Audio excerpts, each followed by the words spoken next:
ISR colloquium for spring 2010. I'm delighted to have my very good colleague Dana Nau to give the last of the seminar series for this spring, and I want to remind you that we will continue with this tradition starting in fall, the first Wednesday of every month. So this is now a set date for the Institute, and we're delighted that you're all here. Before we get started, as some of you know, we have now an ISR student organization, which really recently just started, like 2 months ago.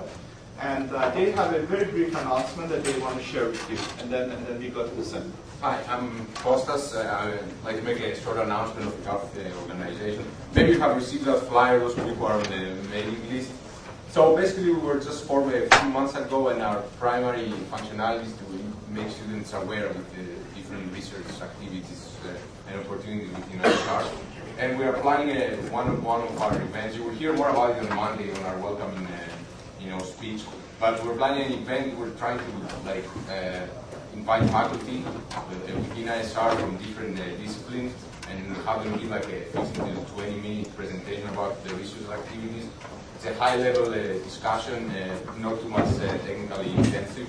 So this time we have invited Professor Raggi from the Department of Aerospace Engineering, Professor Narayan from ECE, Professor Beckreiter from Mechanical Engineering, and Professor Lovell from Civil Engineering. So it's a pretty diverse composition. And we particularly want to encourage students to attend. This is directed for students. Of course, we appreciate the faculty participation that is directed towards students, so that you come and they will introduce their labs, what they do, where they receive funding from, their projects. Just as a general information. It's on Monday, 1 to 2:30 p.m. in this room, and we hope it won't last more than 1 hour, 1 hour and a half. So we'll be happy to see you on Monday. So encourage your colleagues, your students to. Yes. Thank you, Kostas. Going back to our seminar, Dana has a joint appointment with ISR and Department of Computer Science, as well as an affiliate appointment in UNIX and Department of Mechanical Engineering. He co-directs the Laboratory for Computational Cultural Dynamics. Dana's artificial intelligence research is concentrated in automated planning and game theory, and we're going to learn all about this today. He's known for the discovery of pathological games. I think you're also going to learn about that soon. And for influential work on the theory and application of automated planning. Dana has over 300 published papers, several best paper awards. The list is long. And he's also the fellow for the Association fellow of the Association for the Advancement of Artificial Intelligence. Last but not least, he's an advisor to many PhD students here in ISR, and some of them are very actively involved. My very good colleague, Professor S.K. Gupta, Dana was his former PhD advisor. So with no further ado, thank you. Actually, you won't be learning about pathological games today, but you will be learning about plenty of other games. As Lisa said a moment ago, my group works mainly in these two areas, and today I'm going to concentrate on this one.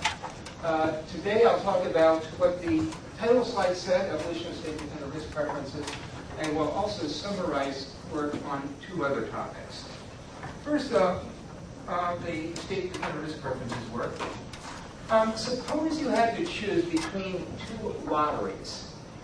In lottery A, you're guaranteed to win $4,900. In lottery B, there's a probability of 1/2 that you'll win $10,000 and a probability of 1/2 that you'll get nothing. So I want you to think about which one of those you would choose. Which of you would choose lottery A, the $4,900? A lot of you. Which of you would choose lottery B, the 0 or 10,000? Okay, that's about what I would have expected, actually.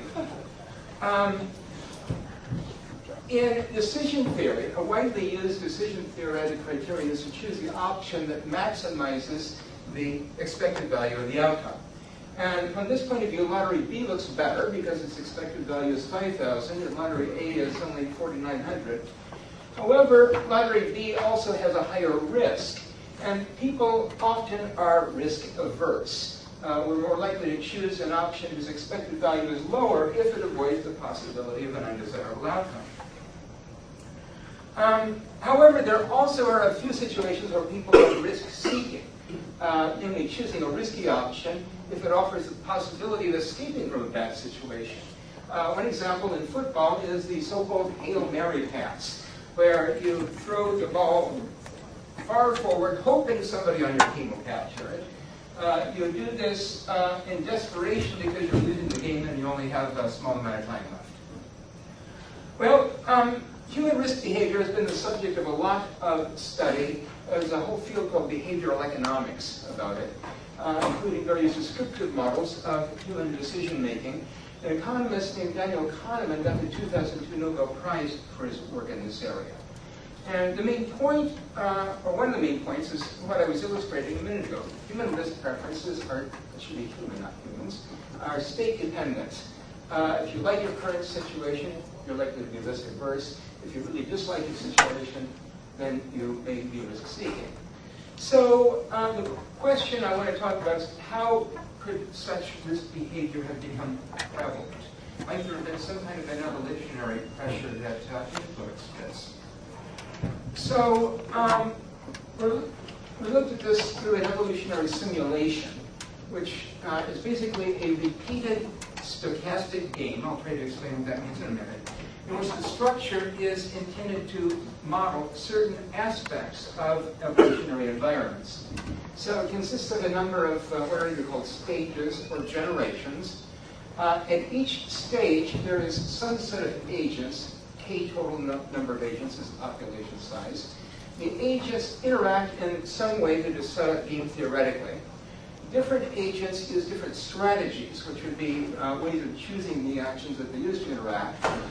Based on the strategies of all of the agents, each of the agents is going to get some kind of a numeric payoff. And then that is used in deciding how to form the group of K agents that you're going to use at the next stage of the game. So let's consider the set of all agents that use some strategy S. If we're trying to model some kind of evolutionary biological problem, that might represent a type of animal. In a cultural setting, it might represent a learned behavior. And over time, the number of agents using that strategy may grow or shrink, depending on how well the strategy performs. How that happens depends on the reproduction dynamic, which I'll talk about in a minute. At the end of the simulation, the reproductive success for this strategy is the fraction of agents that use it. In other words, the total number of agents using it divided by the total population size. All right? Okay. The reproduction dynamic is the mechanism for selecting which agents will be removed, which agents will be added to the next stage, how many progeny they may have. There are a number of different possible reproduction dynamics. And I'll briefly discuss two of them. First one is the replicator dynamic. And the idea there is that if you have a strategy S, let's let piece of S be the proportion of agents in the current stage, I should say. They use that strategy. Let's let R sub S be their average payoff in that stage. Let's let capital R be the average payoff for all of the agents. Then in the next stage, the number of agents that use this same strategy is going to be proportional to the ratio of this over this. So the strategy's numbers are going to grow or shrink proportionally to how much better or how much worse it does than the average payoff. This does well, for example, at reflecting growth of animal populations. And so it's been used in a lot of those kinds of studies. The imitate the better dynamic, the idea there is that if you want to build your set of K agents for the next stage, you do the following comparison step K times. Randomly choose two of the agents, compare what their payoffs are. Let's let agent A be the one that got the higher payoff. Well, then in the next stage, you include an agent that uses the same strategy A used. So that means that the strategy's numbers are going to grow if it does better than average, or shrink if it does worse than average. But the amount of growth doesn't depend on how much better than average. It just depends on it being better. Well, there's some evidence that this does well at modeling how behaviors spread when people copy the behavior of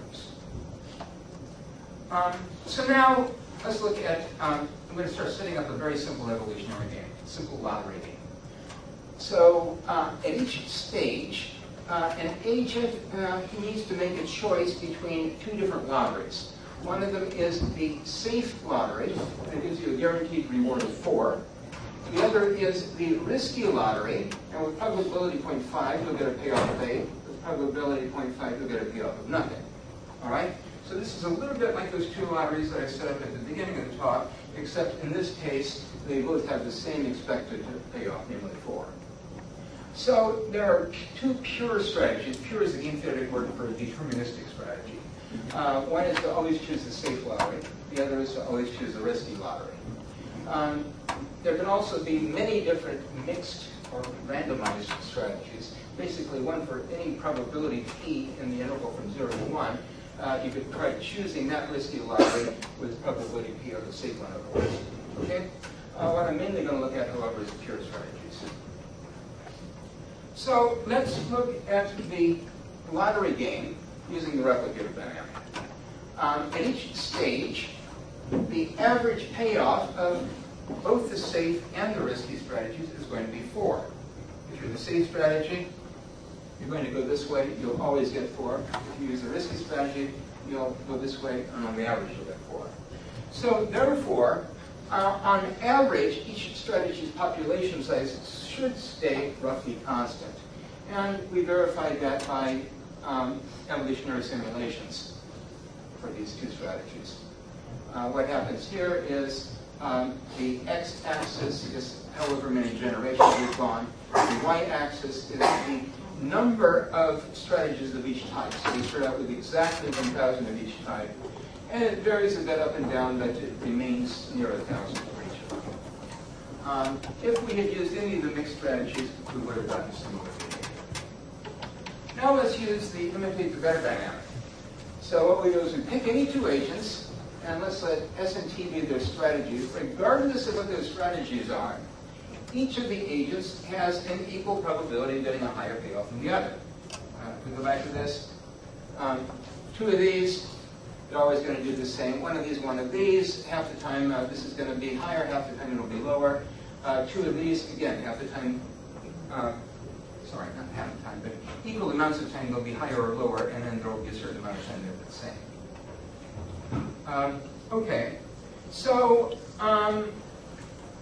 sorry, got ahead of myself.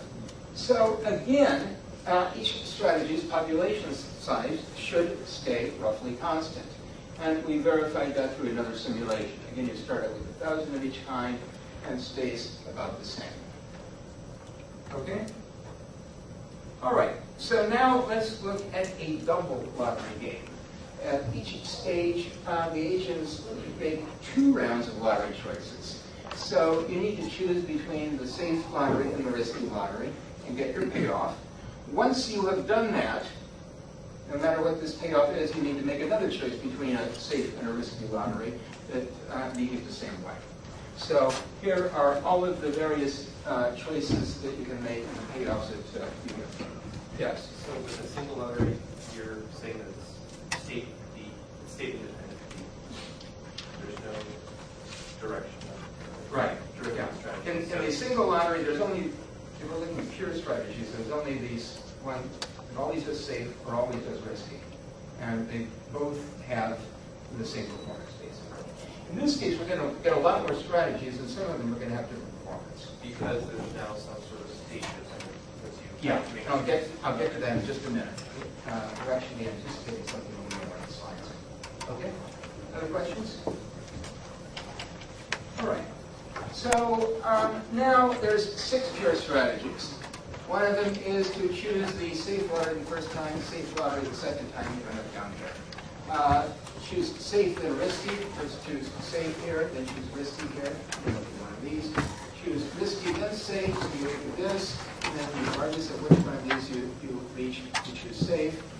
Risky, you choose the risky lottery both times. And finally, 2 conditional strategies for this way you're asking about. One would be to choose the risky lottery the first time, And if it wins, then choose the safe strategy for the second one. If the risky lottery lost the first time, then choose it again. The other one would be choose the risky lottery the first time. If it wins, then choose it again. Otherwise, choose the safe lottery. So we'll call this risky win safe and risky win risky. All right? Okay. Well, if we look at the distribution of payoffs for each strategy, every one of them has the same expected value, and that's 8. However, this distribution of the payoffs differs. The way we get that 8 is different from one strategy to another. This one always gets 8. This one has a probability of half of 2 things on either side of 8. This one has probability of quarter of something way below 8 and probability of half of something slightly above 8, so forth. All right? All right. If we look at the replicator dynamics, at each stage, the strategy's expected payoff is 8, no matter which strategy it is. So therefore, on average, each strategy's population size should stay roughly constant. So we verified that by experimentation. Start out all 6 strategies with 1,000 of each kind. Run them using the replicator dynamic. And after 100 generations, we still have roughly 1,000 of each of them. Okay? On the other hand, with the imitate the better dynamic, remember what we do is you, actually I should be K rather than N, pick 2 agents, let them choose actions, reproduce the one that gets the higher payoff. If we get the same payoff, then choose one of them at random. All right? So suppose, for example, that agent A uses safe, B uses safe, risky. Well, here's safe, always gets 8. Here's safe, risky, it's either 4 or 12. So the probability that this gets 8 and this gets 4 is 1 times a half, which is a half. In that case, A, which is a safe guy, wins and reproduces. The probability that A gets 8 and B gets 12 is also a half. In that case, B wins and reproduces. So A and B are both equally likely to reproduce. All right? Now, suppose A uses the risky win safe strategy and B uses safe. All right? So the probability that A gets 12 and B gets 8 is 1/2. In that case, A wins and reproduces. The probability that A gets 8 and B gets 8 is 1/4. In that case, each of them is equally likely to reproduce. The probability that A gets 0 and B gets 8 is 1/4. In that case, B gets to reproduce. So the probability that A reproduces is 1/2 plus a half of this. The probability that B reproduces is this plus a half of this. So we get these 2 probabilities. And so A is more likely to reproduce than B is. Okay? Okay. I have something missing here. A whole bunch of my... Hold on, this is all...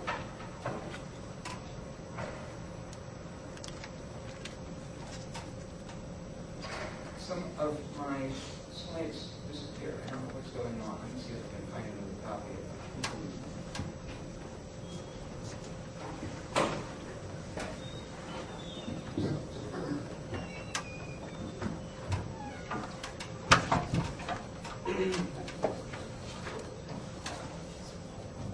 This is an earlier copy of the talk, and I hope I have the slides still on here. Okay. Yeah, there it is. So in a pairing where one of the agents uses risky win safe, and the other one uses any of these 3 strategies, safe, risky, or risky win risky, the risky win safe strategy is more likely to reproduce. Okay? For all other pairings of the strategies, both are equally likely to reproduce. So what that means is that we start with equal numbers of all 6 strategies, 1,000 of each like before. Whenever safe, that should be risky win safe. That's why this was an earlier version of the slide. No idea, people. Interchange that R and that S, okay? So whenever risky when safe is paired with one of these, it has an advantage. Therefore, it should increase until those three become extinct, all right? For all other pairs of strategies, whether it's risky when safe or any of the others, neither of them has an advantage. So once these three are extinct, the population should stabilize. And that's what we see happening in the experiment. As the simulation proceeds, the numbers of risky when safe climb. The numbers of these three strategies decrease at slightly differing rates because they have different probabilities of reproducing. Until over here we reached a point where these three are all extinct. At that point, and these others remain the same from there. Okay? All right. Now I can go back to my other set of slides. Give me a moment. We can generalize this to other kinds of reproduction dynamics. There is a whole range of what are called imitation dynamics. This is a parameterized class of reproduction dynamics, where there's this parameter alpha that's between 0 and 1. In the case where alpha is 0, we get the imitate the better strategy. In the case where alpha is 1, we get the replicator dynamic. For any value of alpha between 0 and 1, we get something that behaves in between these two things. All right? Well, what we've done is we've been able to prove that risky when safe has an evolutionary advantage over these same three strategies that I was talking about earlier for every value of alpha except for alpha equals 1. When we have alpha equals 1, that's the case where they all did the same. For all other values of alpha, the conditional strategy has an advantage. Okay? Well, let's go back to this analogy that I was drawing to human risk preferences. This strategy, if it does well the first time, then it's in a good situation. It likes where it is, and so it plays it safe. If it did badly the first time, then it's in a bad situation, and so it takes a risk the second time in order to try to improve its situation. And that has this analogy to the human risk preferences that I was talking about before. Well, in this case, I was talking about taking a risky option that really had a low probability of succeeding, just because you were desperate. That wasn't quite the case in these evolutionary games because both of the lotteries had the same expected value. So now let's look at what happens if the risky lottery's expected value is less than the safe ones. Is this still going to reflect something like that? So instead of using probability of payoff A is 50%, let's use the probability of P. And the probability of nothing is 1 minus P for the risky lottery. Okay? So the expected payoff in that case is going to be A times P. All right? Well, if we look at the distribution of payoffs for each strategy, it's the same kind of diagrams that I had before, except everywhere I had a half, I either have a P or 1 minus P. Same kind of table as I had before, except that instead of numbers like a half or a quarter, we have these formulas involving P. All right? Well, it turns out that we get the following behavior.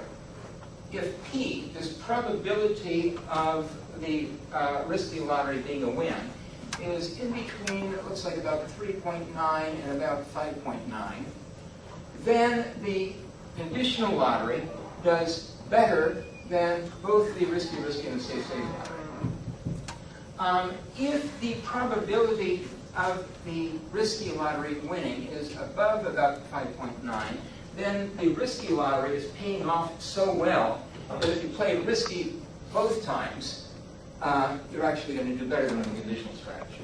All right?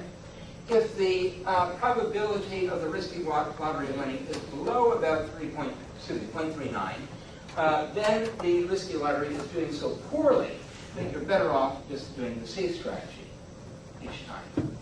But in this interval, the risky win safe strategy is going to dominate.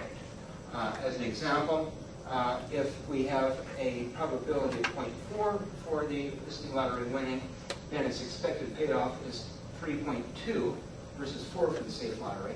We're right there in the interval, and we're going to have an advantage over both these other strategies. Okay? By dominate, you mean population fraction? Yeah. It's going to take over. It's going to go to 100%. Yeah, before you were also comparing it to the imitate the better strategy. Is that No, imitate the better is not a strategy, it's a reproduction dynamic. right? And here I was talking specifically about what happens with the imitate the better dynamic. If I'm using the replicator dynamic instead, then everything else stays the same because they all have the same. I'm sorry, the common slide said replicator. Oh, I see. Yes. Wrong title. Thank you. I will fix that. Other questions? All right. So the summary of this part of the talk, these are some initial steps in exploring reference preferences through evolutionary games. In this double lottery game, the risky win safe behavior is analogous, we think, to human risk preference. And with the imitate the better reproduction dynamic, it has an evolutionary advantage. This suggests a possible reason why state-dependent risk preference might have become prevalent, but certainly not the only one. I can think of several different alternatives, and if anybody in here is an evolutionary biologist and has some information about that, I'd love to talk with them. Okay? So one additional remark. I mean, so the payoff calculation per encounter of two different strategies would be something that in general be based, for a general matrix type state game would be based on population fractions of the strategies that you're handed. Yeah. And so that's what we mean by frequency dependent. I get the sense that here it isn't, and it's actually more like a game against nature. Is it Yeah, true? here there's no real interaction amongst Game the against just nature. playing the lotteries. We actually did extend this to include a real non-zero-sum game, namely a version of the stagnant game, and got some very nice results with that. We found at the last minute, as I was working on this talk last night, what looks to me like a problem with it, and so I ripped out that part of the talk completely.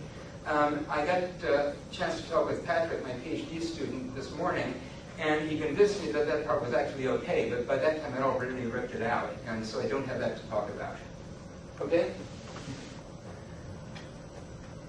Any other questions before I go on? Yes? Well, double game, you play the game twice, right? What happens if you take the Get our feedback. third time, the first time? Better answers. It gets complicated. We think we can get some analogous results, but we have not looked at it. Okay? Other questions? Okay, so I'd like to go on to summaries of a couple of other things. First one is opponent modeling in imperfect information games. This is joint work with PhD graduate and Dia Subramanian, who's a professor here. First, a bit of terminology. A game tree, a tree structure looks like this, is a standard model of what's called an extensive form game. In other words, a game in which agents make sequences of moves. The nodes in the game tree represent states of the world. The edges represent actions. In a perfect information game, you always know exactly what state you're in. And that would include board games like chess, checkers, whatever. In an imperfect information game, there's several possibilities for what the current state might be. And you may not know which of several possible current states you're actually in. For example, if you're agent 2, you don't know whether agent 1 made this move or this move, then you may not know whether you're here or here. It's indicated by this dotted line. So that set of possible states that we might be in is called the information set. All right? Okay, game tree search is a standard decision-making technique for perfect information games. And the idea is to examine various possible future courses of action, search down the tree, compute utility values that you get if all of the agents choose the actions that are optimal for themselves, and then use that to figure out what's optimal for you. And the primary example of that is min-max search in perfect information zero-sum games.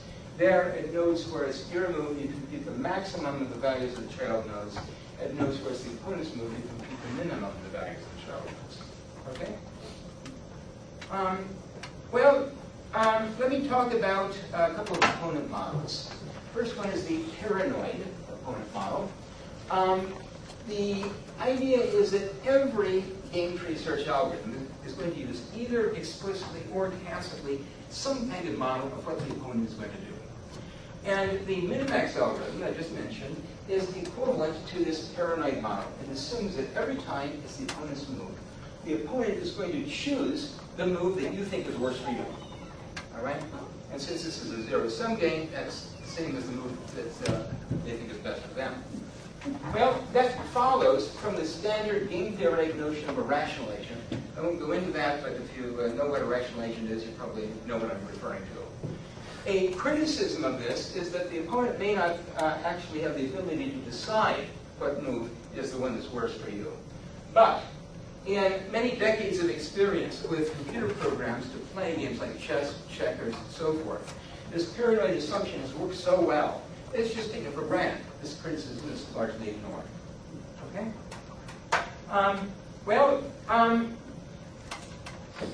Next, let me see this. Next, I'm going to talk about information set search.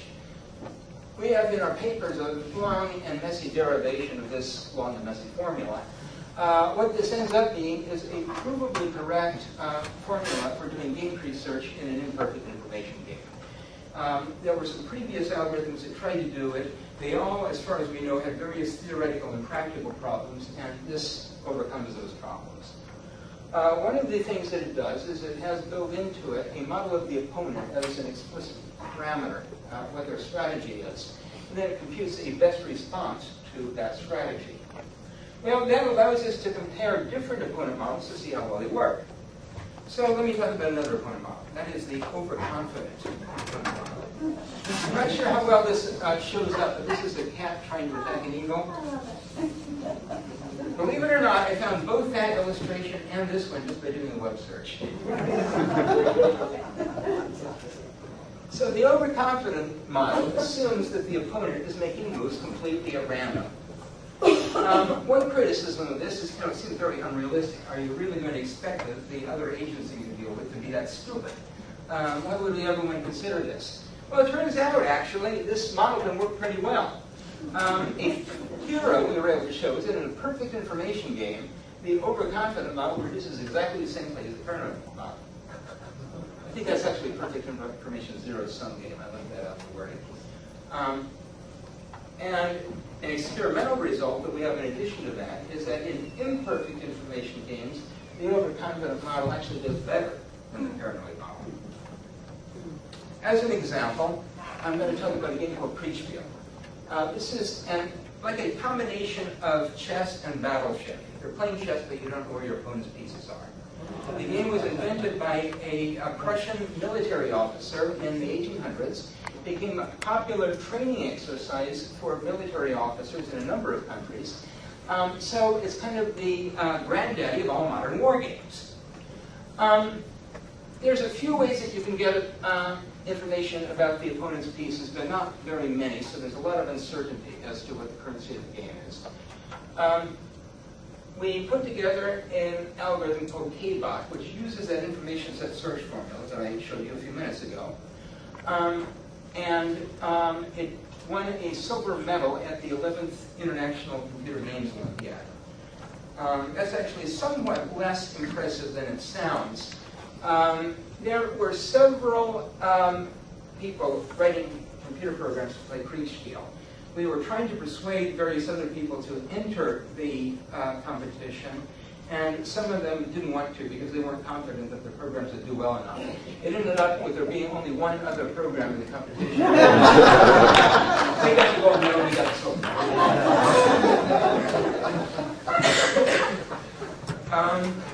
However, we got an interesting scientific result. We were able to do experimental comparisons of the overconfident and paranoid opponent models in Kriegspiel. And then later on, we repeated those comparisons in several other imperfect information games. And these include, how many of you know what Kala is? It's an ancient African game. We built an imperfect information version of that, a little bit like the imperfect information version of Kriegspiel. as well as imperfect information versions of a couple of board-splitting games that are using a bunch of theoretical studies. In every one of these cases, the overconfident model almost always outperformed the paranoid model. I don't understand. What does it mean to outperform the model? It won more of the games. It won more of the games.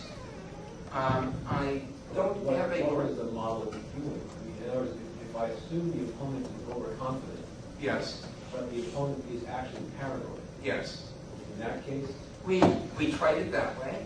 That was one thing we did, was we played the overconfident and the paranoid models head-to-head, and the overconfident model won most of the time. We also tried playing both the overconfident model and the paranoid model in Kriegspiel against an earlier game tree search algorithm we had put together for Kriegspiel before we ever came up with this stuff, and the overconfident model did better than the paranoid model against this third algorithm as well. it seems extremely counterintuitive. Yeah, that's why it's interesting. Here's the point. So, I have a Yeah. question along the same lines. See, when Yes. you have a model like that, Yeah. it's merely your expectation of what the opponent is. Exactly. It isn't what the opponent actually is. Right. So when you're saying that you have an overconfident opponent, do you actually make random No. We're not saying we have an overconfident opponent. We're saying that our model of the opponent is one that makes us overconfident. We are assuming that the opponent is making moves at random, and so therefore we can get away with making a lot of mistakes. Oh, I see. Okay? I see. So with the overconfident model, you do better, not the opponent. Right. Okay. Right. Yeah. If you assume that the opponent is moving at random, then you do better than if you assume that the opponent is always going to do the worst possible thing for you.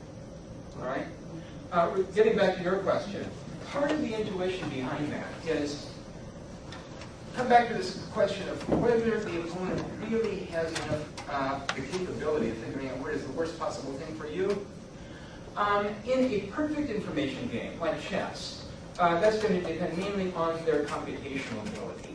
And in chess, one can search reasonably far ahead in the game tree and do pretty well. What? No, you can't. There's more states in the game of chess than there are particles in the universe, so it would be difficult. But you can search typically in mid-game. A good program will search maybe 5 or 6 moves ahead. If you take a program like Deep Blue, it can search maybe a dozen moves ahead, I think. I thought you could check. Yeah. Okay. Anyway, in an imperfect information game, there the opponent can't necessarily figure out what is the worst possible thing for you because they don't know enough about the current situation. All right? And so therefore they are more likely to choose some things that are not necessarily the worst thing for you. They're more likely, shall we say, to make mistakes. Okay? So the conclusion would be that if a lot of information is hidden, the opponent doesn't have enough information to make the moves worse for you. So you actually do better by assuming don't make mistakes. Okay? If you see what the opponent is doing, can you actually determine what their strategy is? Because they might have many strategies in different ways. If you can see what they're doing, yes. And that actually brings me to the next part of the talk. Opponent modeling in repeater games. Which is joint work with a PhD graduate of mine who is now a postdoc at the University of Texas. And my name is Nau, and his name is Au, and so we did a bunch of papers by Au and Nau.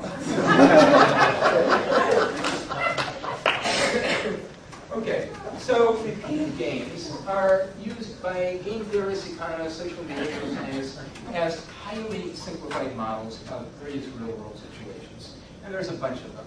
These are just things representing some of them. The only one that I'm going to talk about today, since I have a limited amount of time, is the Iterator Prisoner's Dilemma. There's a game called the Prisoner's Dilemma, which has this payoff. How many of you are familiar with this game? How many of you are not? We have that many. The scenario is you've been arrested for some crime. Somebody else has been arrested for some crime who you were actually doing the crime with. They have enough evidence to put each of you away for a certain amount of time. They would like to get more evidence so that they can put you away for longer. And so they make this deal that if you will testify against the other prisoner, then they'll reduce your jail time. Okay? So that's what the scenario is. If you represent the thing in terms of game-theoretic strategies and payoffs, you get this matrix.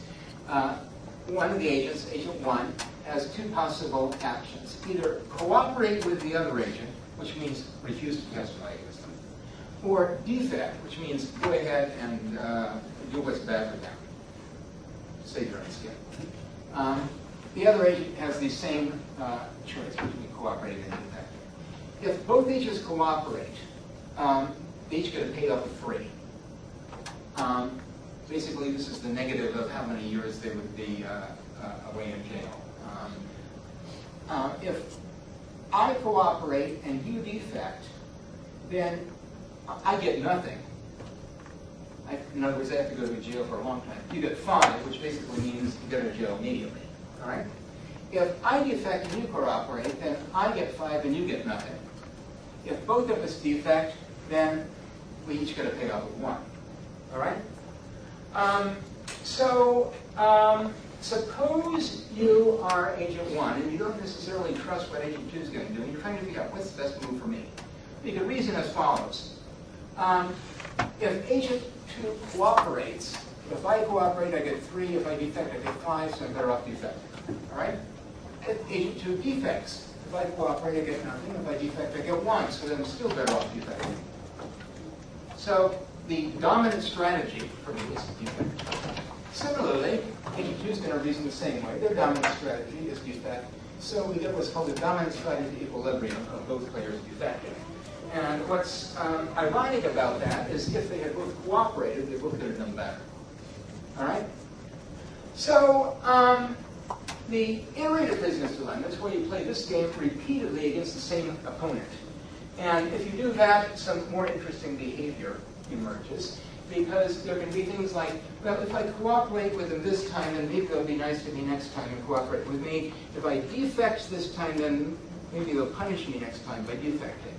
And you can get some cooperation coming out of this despite that. So a political scientist named Axelrod, back in the mid-'80s, ran a competition where people submitted various strategies.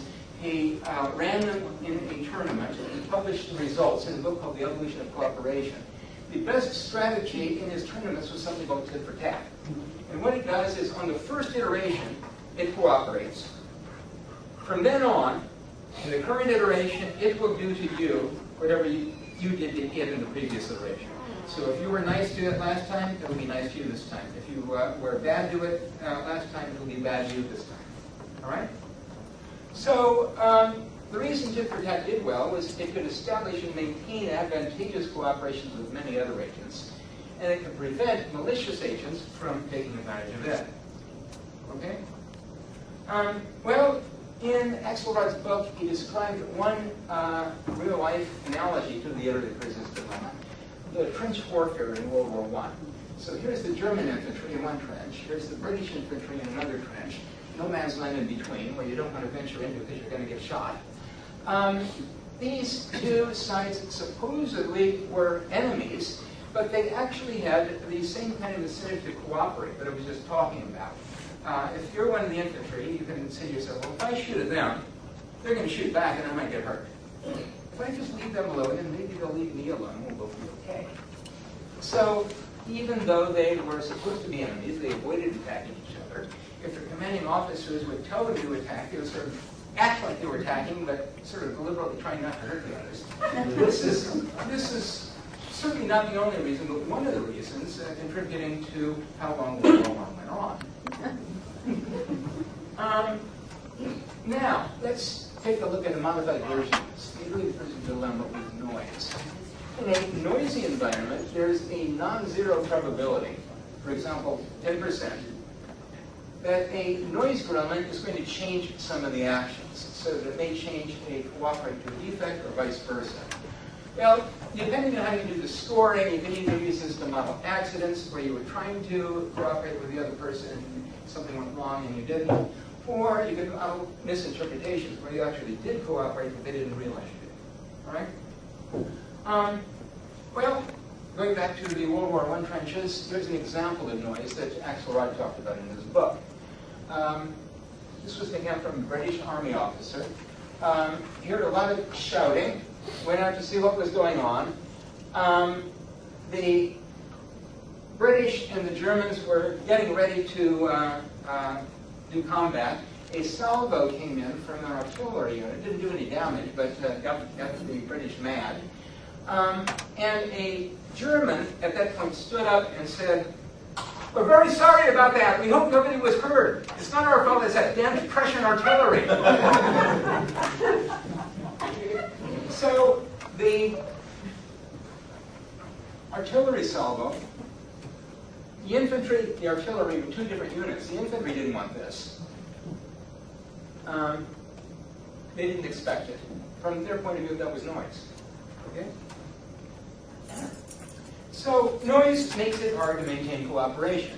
If you have two agents who are both using tit for tat, and they're going along iteration after iteration cooperating, if one noise event comes in and changes that to a defect, then on the next iteration, this agent will retaliate. On the iteration afterwards, this agent will retaliate for this one. You get this whole string of retaliations coming out of one noise event. So that breaks tit for tat. All right? Well, going back to the British Army officer's story, this apology by the German avoided conflict. It was convincing because it was consistent with the German infantry's past behavior. The British had a lot of enemies, and the German infantry really did want to keep peace. So the point is that if you can tell which actions are affected by noise, you can avoid reacting to it. Well, iterative prisoner's dilemma agents often behave deterministically. And the reason has to do with what I was saying about the evolution of cooperation. If you are going to cooperate with me effectively, you need to have an accurate idea of how I'm going to respond. And so therefore, my strategy needs to be simple and easily understandable. Okay? So a lot of agents behave deterministically. And that makes it feasible to build a model from the behavior that you observe of another agent. So Chu put together an agent called DBS. What it does is it looks at what it observed of the other agent's behavior, builds a model of that agent's strategy. This model is basically a set of rules that combine logical reasoning with probabilistic reasoning. Forget that. I cribbed this out of another talk, and that refers to something you don't know about. So pretend that line isn't there, okay? It uses this model for a couple of purposes. One is noise filtering. If the model says that the other agent will definitely do something, and you see the other agent doing something different, then at first you defer judgment. You assume that was actually noise. They didn't actually do that. If over several iterations you see a disagreement between what you observe and what your model predicts, then you can assume that the agent's strategy has changed. In that case, you recompute the model based on the other agent's recent behavior.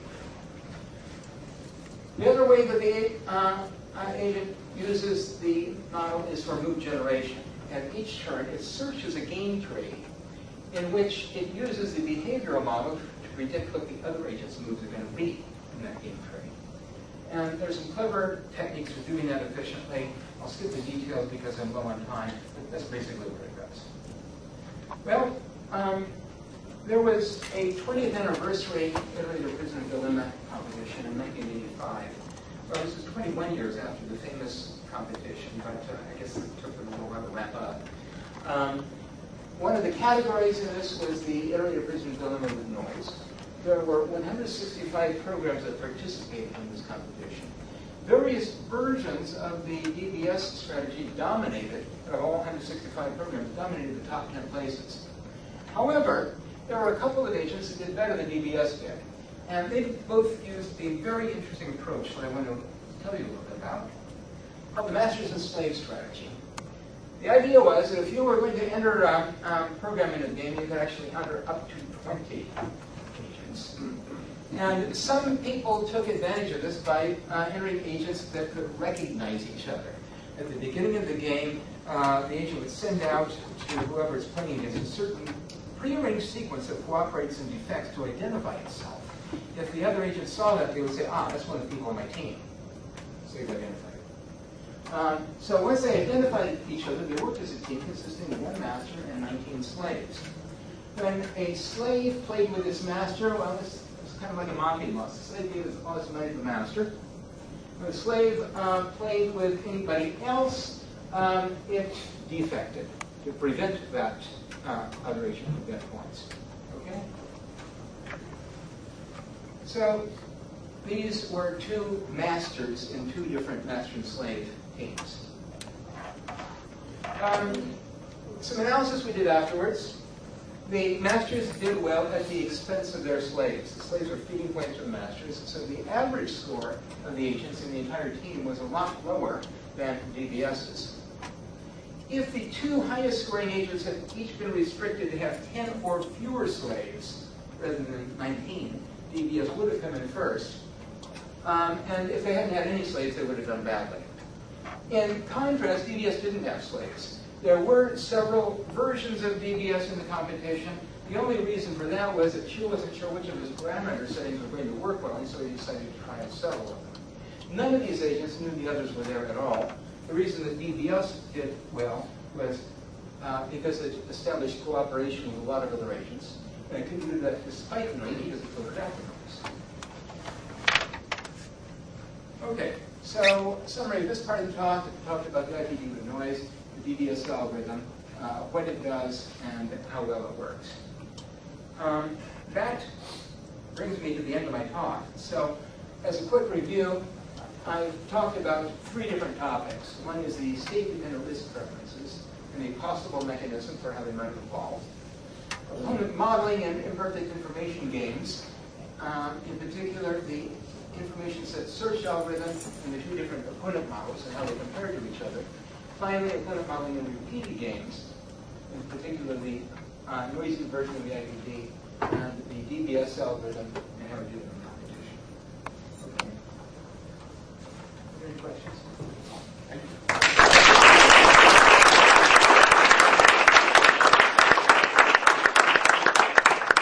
Well, we have time for questions. I have a couple of questions. In the I table had I a couple of could see, answers. in the table I could see that you had for the IPD round of the tournament, I didn't see anything like forgiving tit for tat or wave, stay, loose shift or other strategies.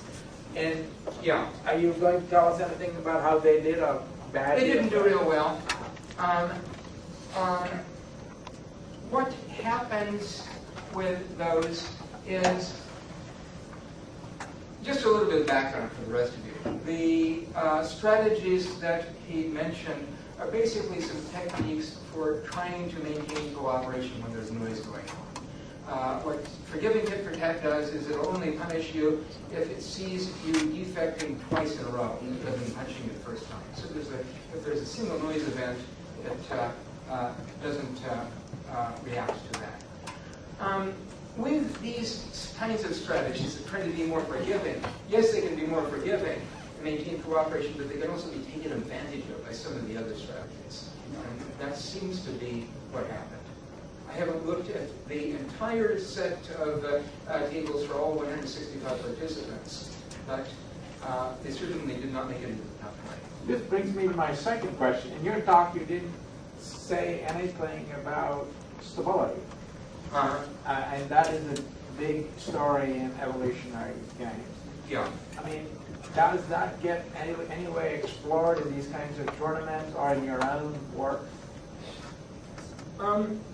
I do know of an evolutionary game tournament that was looking at some issues related to that, but it was something very different from the noisy IPD.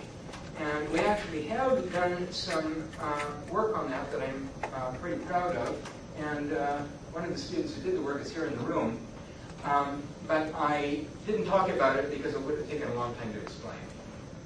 It was basically a game called co-adaptation that was set up by a European consortium of mathematicians and evolutionary biologists to explore some issues having to do with the evolution of communication. Okay? So are there, I mean, in the outcome, broadly speaking, do we have some criteria or ways of ascertaining stability of a certain strategy? Have we brought in some new dynamically oriented methodologies for that? In the work that I just talked about, we looked at stability. We didn't have a real good way to prove it for reasons that are kind of complicated, but we had some experimental evidence suggesting that it actually happened. That is the only game that we've looked at that we've done that kind of thing. Okay? Thanks. Yes? The question that kind of goes to how you even analyze the prisoner's dilemma kind of game, where you have prisoner A versus prisoner B. Yeah.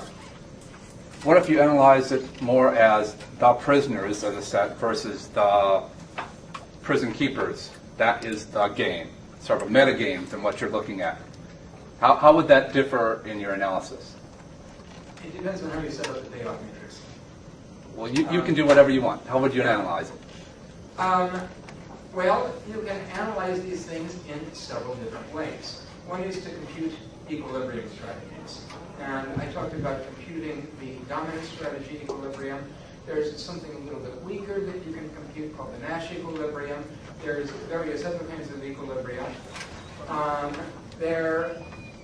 These equilibrium strategies don't necessarily predict things like evolutionary effects, and one can do it that way.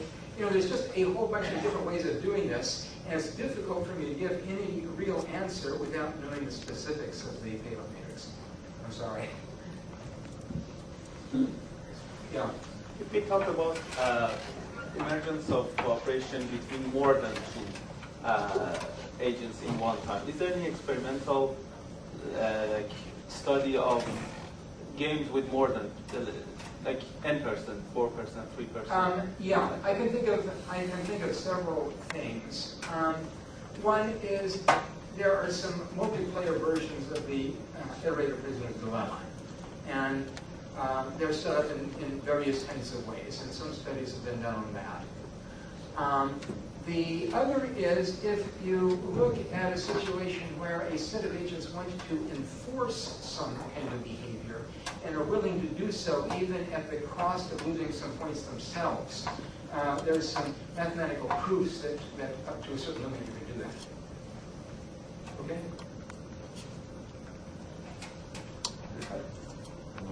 Yes? Is there anything similar to mutation in the evolution strategy? Yes.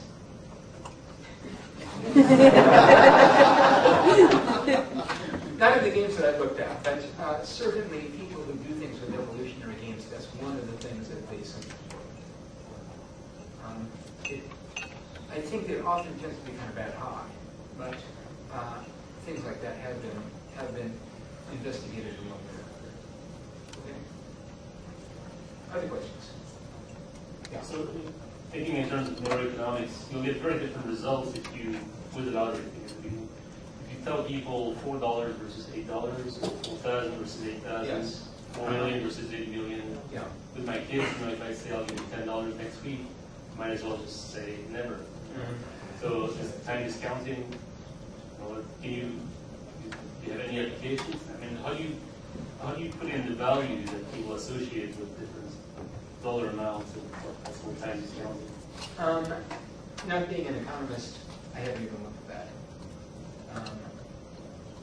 But so you do have to associate value that you have to be a prisoner to them. Yeah. If it's a week, prison time versus 10 years. Well, yeah. Okay, one thing I can tell you with regard to the prisoner dilemma. Number one, if there's a finite number of iterations, and if the agents all know how many iterations there's going to be, then it can be proved from that the dominant strategy, again, is for both players to be there. This time we have to do it in every round. However, if you look at actual behavior, that's not how people would normally do it. There are discounted versions of the game where you discount the effects of things happening into the future and you let the game go on infinitely. The result there, if I remember correctly, is that if you do that, you can end up with a whole lot of things being equilibrium strategies, and something I figured that would be fun. Well, let's thank our speaker. Dana is going to hang out, so you can come here.